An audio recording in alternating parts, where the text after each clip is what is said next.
გამარჯობა, მე ვარ ეკა და ეს არის გადაცემა დროის კადრები. დღეს ჩემი გადაცემის სტუმარია არაჩვეულებრივი ხელოვანი, სამი შვილის დედა, ამერიკაში მოღვაწე, ნიჭიერი და წარმატებული მხატვარი, ქალბატონი ეკა ტუჩაშვილი.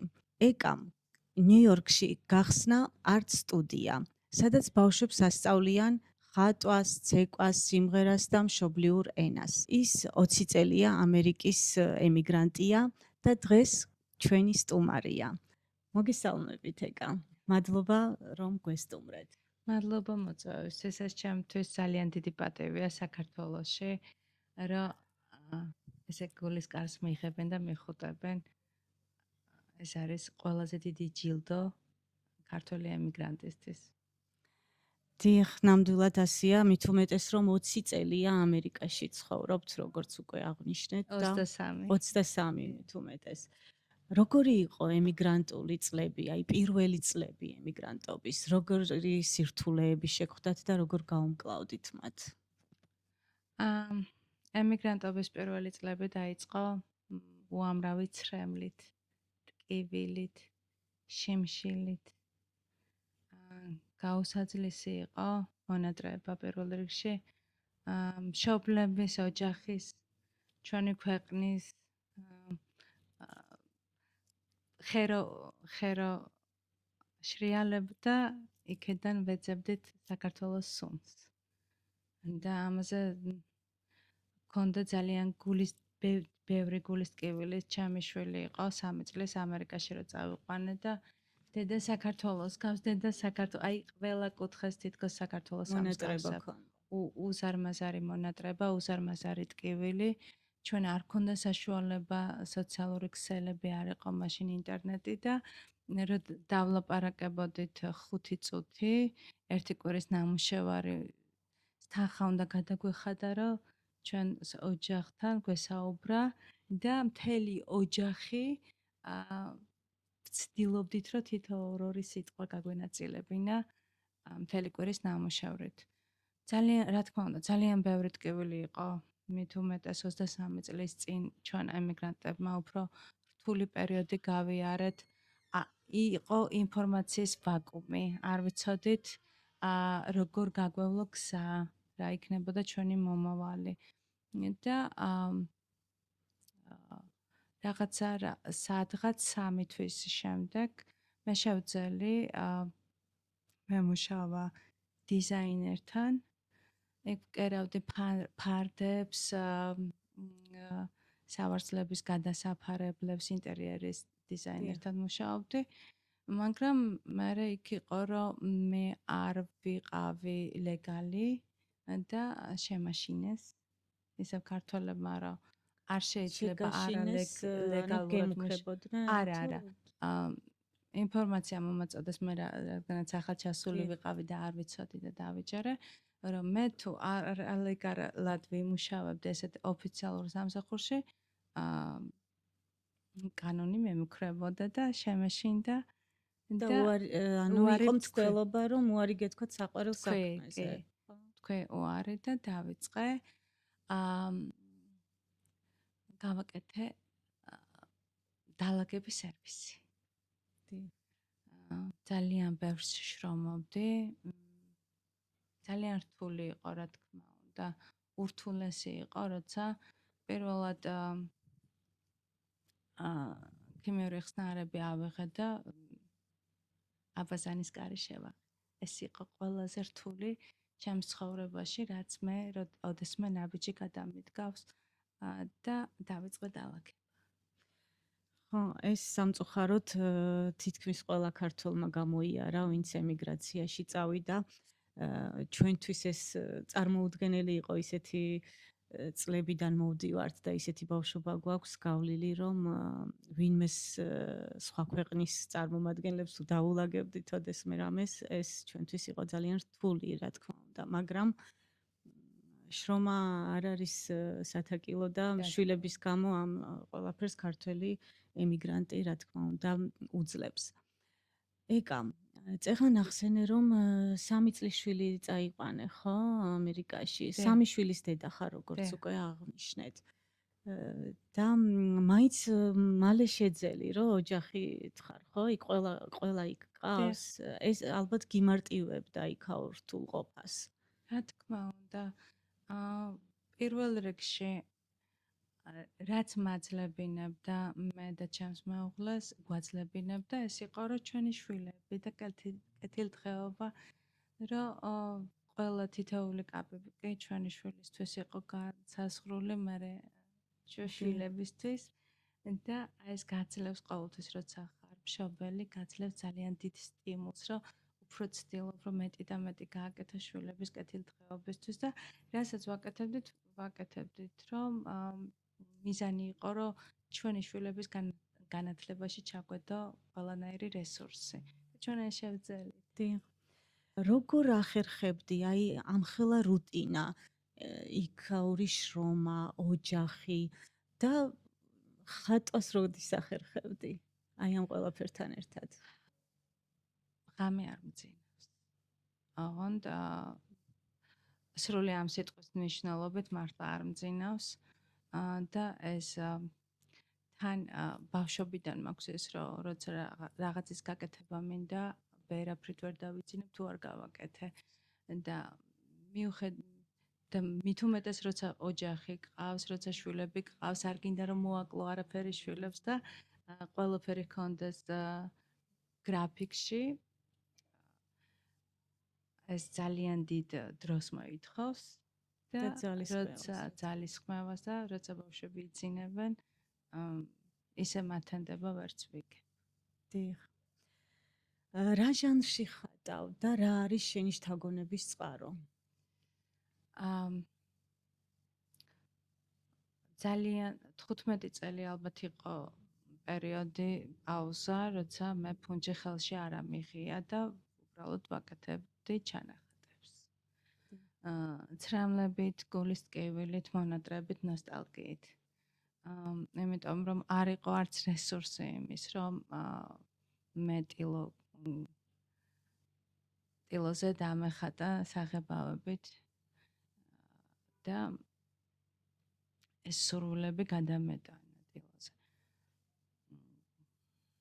15 წლის შემდეგ პირველი ჩემი ნახატი იყო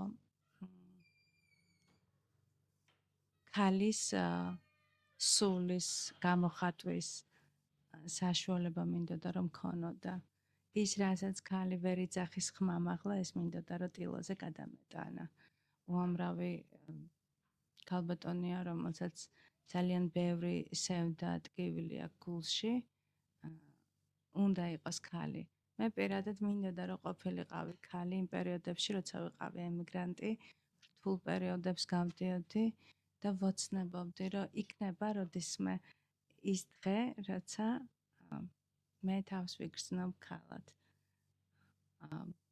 და აი ამას ყვებოდი, ამ ამბავს ყვებოდი. დღეს უკვე მაგრამ ნახატები არის სურეალიზმით, სიმბოლიზმით ნახატი და კიდევ ერთი თემა იყო რომ კედლის საღებავებით ვხატავ და არა საღებავებით ტილოზე. არის ინფორმაციის ვაკუუმში ვიყავით ჩვენ ადრე ემიგრანტები. არ ვიცოდი, ვერ მივაგენი საღებავების მაღაზიას, ვერ მივაგე. თუნდაც რომ მიმეგნო, მაშინ ენაც არ ვიცოდი, რომ გამერკვია რას ნიშნავდა და როგორ გამომეყენებინა და ესე თეთრი კედლის საღებავებში შევურია პიგმენტები და ესე ვხატავ.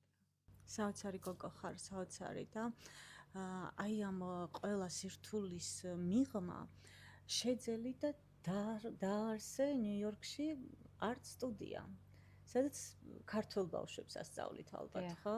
აი ამ სტუდიის შესახებ მოგვიყევი. როგორ მიაღწიე ამას უცხო ქვეყანაში?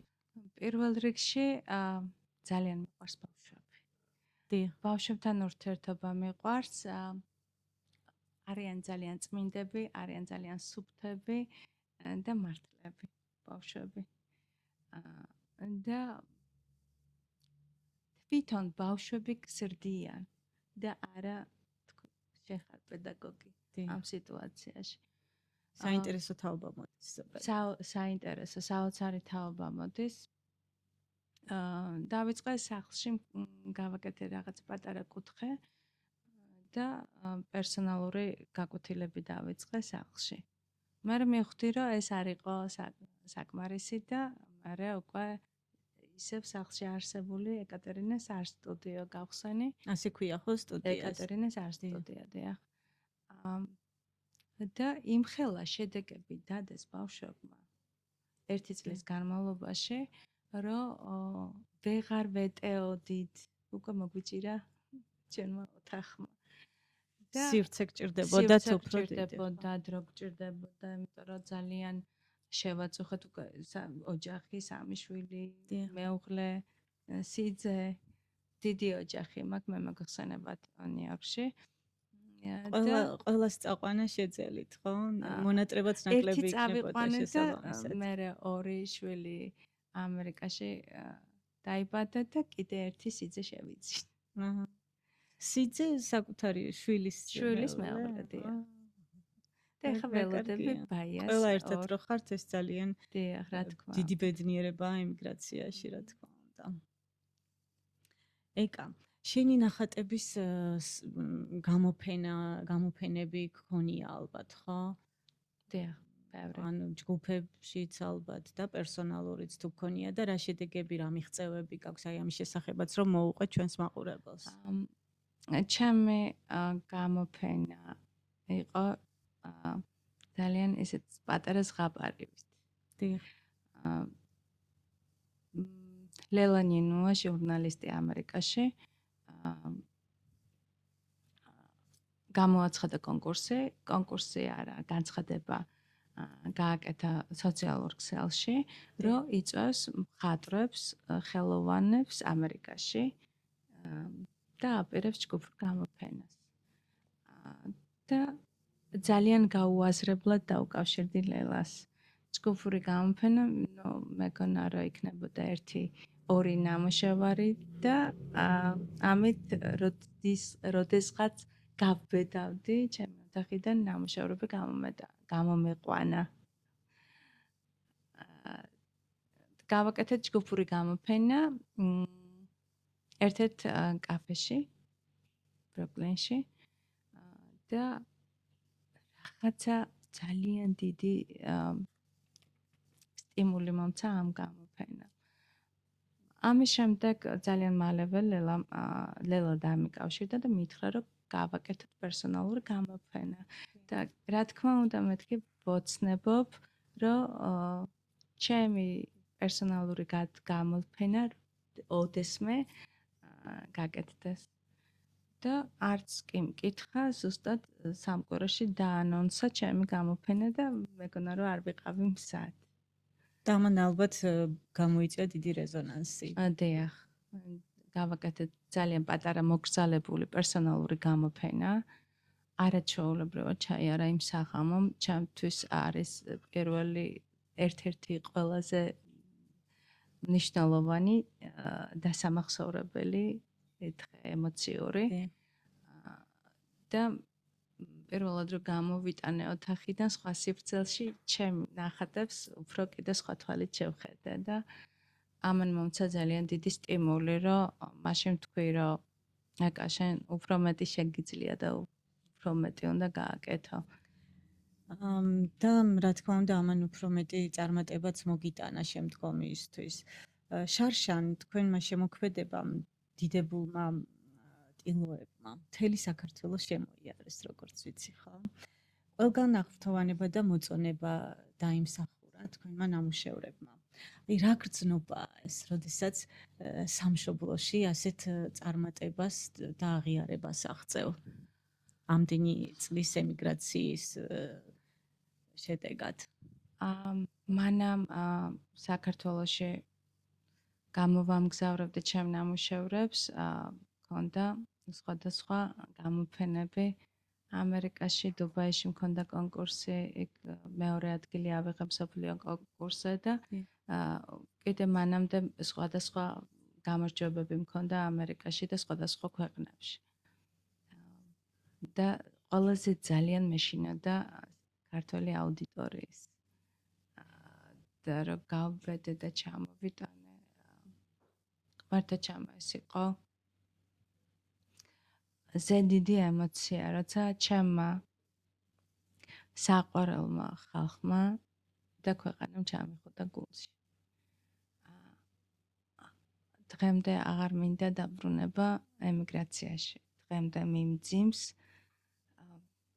წასვლა, მაგრამ ჩემი პატარა ბავშვები, რომლებიც მელოდებიან ეკატერინეს ართ სტუდიაში, ესენი მაძლევენ კიდე დიდ სტიმულს, რომ დავბრუნდე. ალბათ შარშან გადავწყვიტე, რომ არასდროს მე აღარ დავბრუნდები ემიგრაციაში.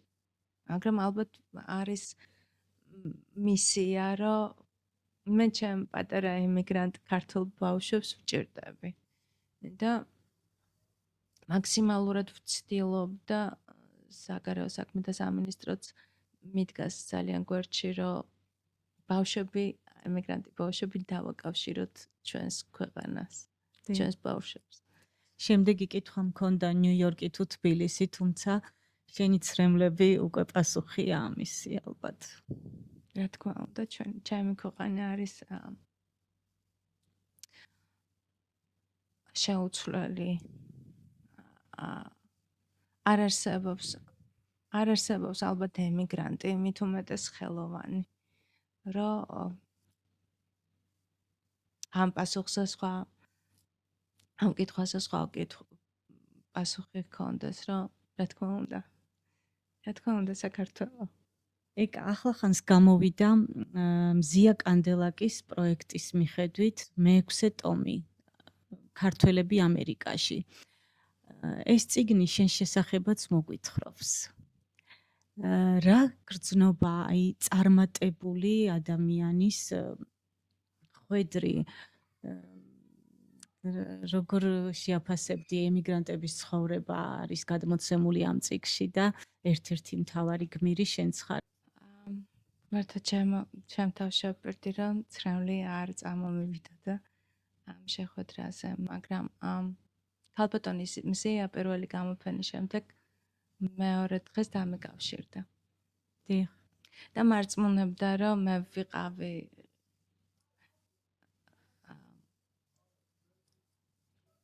ერთ-ერთი რესპონდენტი, რომელსაც შეეძლო, რომ ამ წიგნში მოხვედრილიყო. მე გადავხედე და ვიფიქრე, რომ ჩემთვის იყო ძალიან ადრე. ფიქრობ, არის ეს კომფორტი თუ საქართველოს მიმართ დიდი პასუხისმგებლობა? აი, ზუსტად ამის თქმა მინდოდა, რომ ქალბატონ მზიას ვუთხარი, რომ მე არაფერი გამიკეთებია, რომ იმისთვის, რომ პატივი მქონდეს, რომ ამ წიგნში მოხვდა და დამარწმუნა, რომ შენ უკვე გააკეთე. და ეს აი ამ დღიდან კიდე ძალიან უზარმაზარი პასუხისმგებლობა ავიღე საკუთარ თავზე, რომ ალბათ ქალბატონი მზია რო არ ყოფილიყო, ლელა ნინოა და ხალხი, რომელიც შემფასებელი იყო ჩემი ნამუშევრების, ეკატერინეს არ სტუდიო დღეს, როგორი სახითაც არის, არ შეიქმნებოდა. ეკატერინეს არ სტუდიოში არა მარტო დღეს ხატვის, ძერწვის გაკვეთილები არის, არამედ სამომავლოდ ვოკალი იქნება, რომელსაც წარუძღვება არაჩვეულებრივი, ექსტრაორდინარი პედაგოგი გიორგი მარგველაშვილი, რომელიც არა მარტო მუსიკოსი არის, არამედ ჭადრაკე.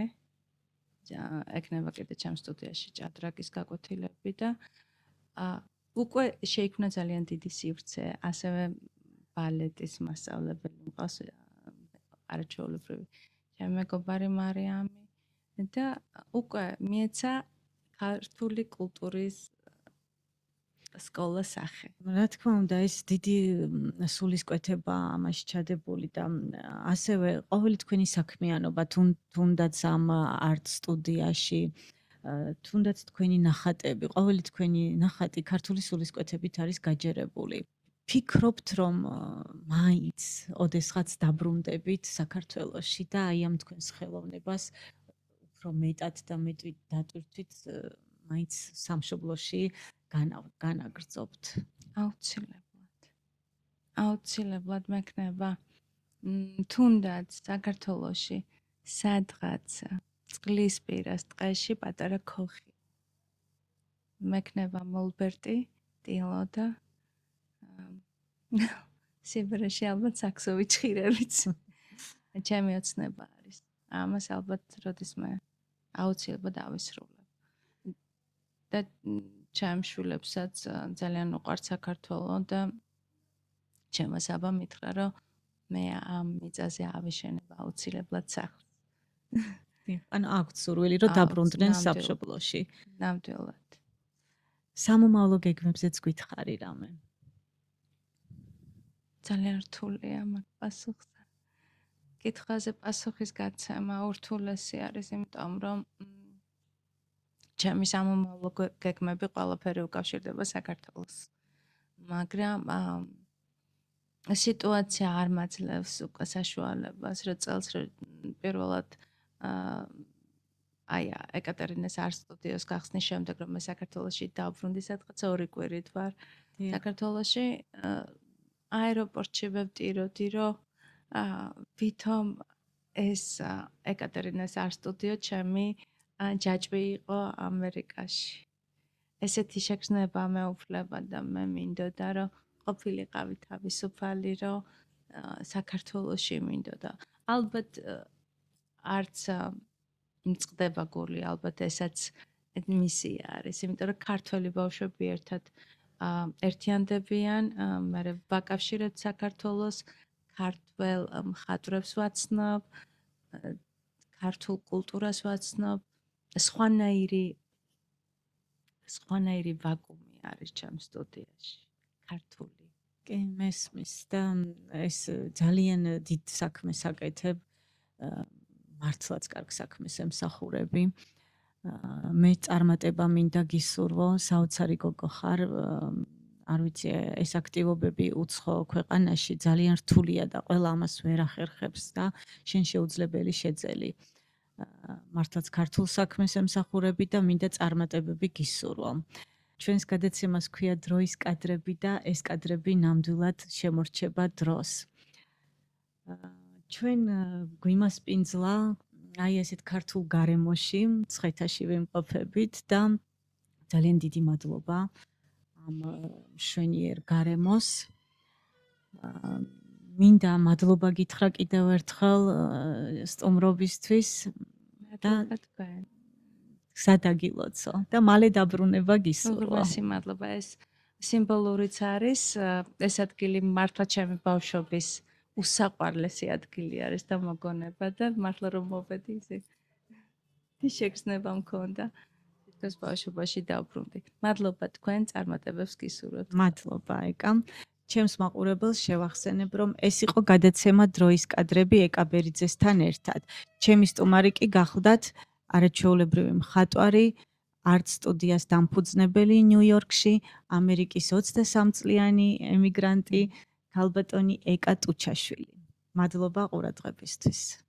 დროებით.